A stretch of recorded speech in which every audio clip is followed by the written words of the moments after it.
पहाड़ के नीचे छिपा छोटा गांव रतनपुर गांव पहाड़ियों और खेतों से घिरा हुआ शांत सा गांव था। वहां के लोग सरल, मेहनती और एक दूसरे का दुख बांटने वाले थे। लेकिन गांव का एक हिस्सा ऐसा था जहां हर दिन एक नया संघर्ष शुरू होता था। वो था रामू का घर। रामू 38 साल का किसान था, पर उसकी किस्मत हमेशा उससे रूठी रहती थी। पत्नी सीता, 12 साल की बेटी गुड़िया और 8 साल का बेटा चीकू, यही उसकी दुनिया थी। उनका छोटा सा घर मिट्टी का था, छत पुआल की, और दरवाजे पर लटका हुआ पुराना लालटेन ही रात को रोशनी देता था। परिवार गरीब था। मौसम की मार और खेतों की उदासी। पिछले 2 सालों से मौसम ने ऐसा रूप बदला कि रतनपुर के किसान टूट गए। कभी तेज गर्मी कि मिट्टी तवे की तरह जलने लगती, कभी बार बार की बरसात कि बीज ही बह जाते, कभी ओले कि आधी फसल पल भर में खत्म। रामू हर सुबह जल्दी उठकर खेत जाता, मिट्टी हाथ में लेता और बोलता, धरती माता, इस बार हमारा साथ मत छोड़ो। सीता दूर खड़ी सुन लेती और आंखें पोंछ लेती। सीता अक्सर कहती, रामू, हिम्मत रखो, बच्चे भी देख रहे हैं। रामू मुस्कुरा देता, लेकिन दिल में चिंता की आंधियां चलती रहती। गांव का सबसे ताकतवर और निर्दयी आदमी सेठ बल्लू राम रतनपुर के सामने सबसे बड़ी समस्या थी। सेठ बल्लू राम पूरा गांव जिससे डरता था। उसके पास पैसे, आदमी और चालाकी तीनों थीं। किसान उसके पास कर्ज लेने मजबूर थे, और कर्ज लेते ही मानो उनकी जिंदगी उसी की मुट्ठी में चली जाती। बल्लू राम का एक ही नियम, कर्ज दिया है तो ब्याज भी देना चाहिए, नहीं तो खेत मेरे। रामू के पिता ने भी इसी से कर्ज लिया था। अब वह कर्ज ब्याज पर ब्याज बनकर रामू के सिर पर पहाड़ बन चुका था। बल्लू राम रोज रामू को देखकर ताना मारता, अरे रामू, इस बार फसल नहीं हुई तो समझ लेना, तुम्हारा खेत मेरा। गांव वाले चुप हो जाते थे। रामू भी अंदर से डर जाता था। गुड़िया और चीकू पिता का चेहरा देखकर समझ जाते थे कि घर में एक परेशानी है। चौपाल पर गपशप और चिंता की रातें। गांव की चौपाल पर हर शाम लोग इकट्ठा होते। पुराना बरगद का पेड़, नीचे खटिया और चारों तरफ बैठे गांव वाले। पोस्टमास्टर गंगाराम बोला, मैंने रेडियो पर सुना है, इस साल भी कम पानी होगा। सबकी सांसें रुक गईं। मास्टर जी बोले, अगर बारिश नहीं हुई तो इस साल गांव में भूखमरी जैसी हालत हो जाएगी। चौधरी नंदू बोला, और सेठ बल्लू राम जैसे लोग और ताकतवर हो जाएंगे, गरीब और गरीब। रामू चुप था। वो बस आसमान की ओर देखता रहा। आसमान बिल्कुल साफ था, जैसे बारिश ने इस गांव को भुला दिया हो। बच्चों की मासूम इच्छा। उधर गुड़िया और चीकू घर के बाहर खेल रहे थे। गुड़िया बोली, चीकू, बारिश कब आएगी? मुझे कागज की नाव चलानी है। चीकू ने भोलेपन से कहा, मैं भगवान जी से बनूंगा ना, वो बारिश भेज देंगे।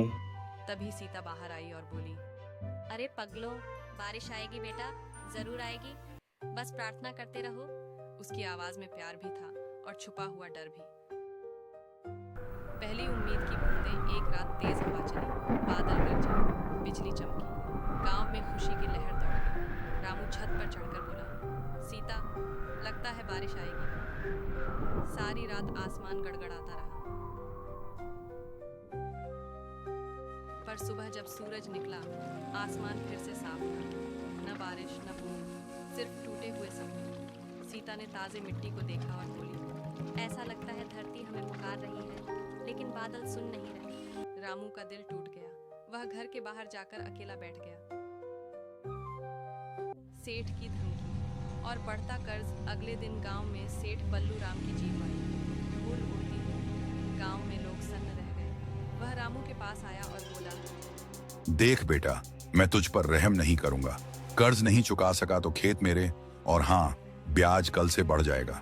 रामू हाथ जोड़कर बोला, सेठ जी, बस थोड़े दिन और, फसल लग जाए तो सब चुका दूंगा। सेठ हंसा। फसल? इस बार की बारिश तो तेरी किस्मत जैसी है, सूखी। मुंडे हंसने लगे। सीता खंभा पकड़कर खड़ी थी, आंखों से आंसू बहने लगे। गांव में फैलता डर और बढ़ते साए। उस रात तेज तूफान आया। हवा ऐसे चल रही थी जैसे नाराज हो, पर बारिश फिर भी नहीं आई। रात के अंधेरे में अचानक दूर पहाड़ी की तरफ से किसी के चिल्लाने की आवाज आई, बचाओ, कोई है, मुझे छोड़ दो। गांव वाले चौंक गए। चौधरी बोले, ये आवाज तो जंगल की तरफ से आई है।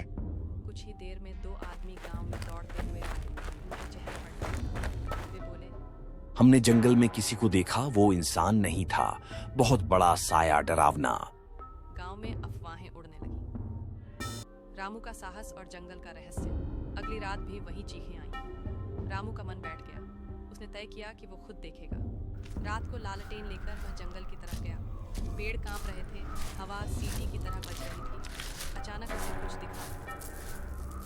एक आदमी जमीन पर पड़ा था, चोट खाई हुई। वो सेठ का गुंडा था, मंगू। वह डरते हुए बोला, जंगल में कोई है, वो तुम्हें देखने नहीं देता, छुपकर काम करता है। रामू घबरा गया। तभी पास की झाड़ियों में कुछ हिला। रामू टॉर्च उस तरफ घुमाता, पर कोई भाग जाता। कदमों के नीचे गहरी भारी आवाज के निशान थे, जैसे कोई बहुत बड़ा आदमी हो। रामू डर गया, पर मंगू को उठाकर गांव ले आया। सेठ को खबर दी। सेठ आया और बोला, अरे ये तो मेरा ही आदमी है, तुम लोग इन बातों में मत पड़ो। पर सेठ की आंखों में डर था। कुछ था जो वो छिपा रहा था। अगली सुबह अफवाह फैल गई, जंगल में भूत है, कोई जानवर है। पर रामू को शक था। वह फिर जंगल गया और उसी दिशा में गया जहां उस रात आवाज आई थी। दूर एक पुरानी खदान थी, उसके अंदर से चमकती रोशनी आ रही थी।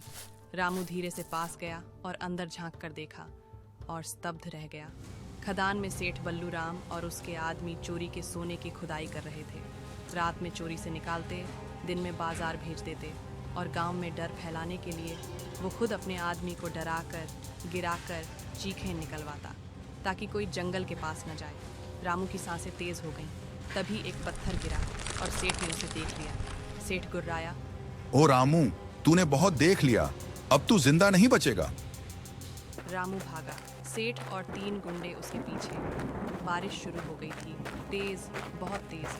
पहली बार इतने दिनों बाद पानी बरस रहा था।